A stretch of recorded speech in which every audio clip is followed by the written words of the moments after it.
અમરેલીના લીલિયામાં ભાજપના નેતા વિપુલ દુધાતે સોશિયલ મીડિયામાં વિડીયો વાયરલ કર્યો। લીલિયા શહેરમાં ખુલ્લેઆમ દેશી દારૂનું વેચાણ થઈ રહ્યું છે। લીલિયાના નાવલી નદીની બજારમાં દેશી દારૂ વેચતા હોય તેવા દ્રશ્યો સામે આવ્યા છે।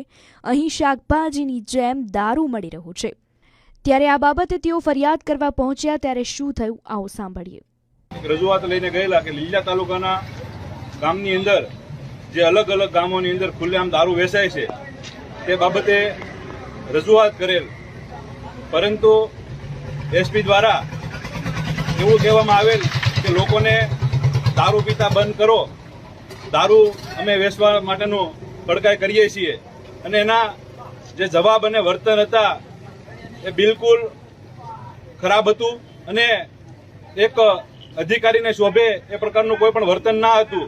અને અમે જે રજૂઆત કરેલા એમાં લોકો ઉપર આક્ષેપ કરવામાં આવેલ કે અમે આ બધું પૈસા માટે કરીએ છીએ।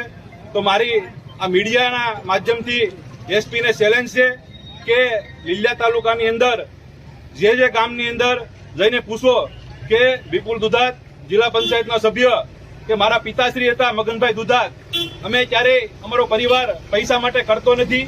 એ લીલિયાની જનતાને ખૂબ સારી રીતે જાણે છે।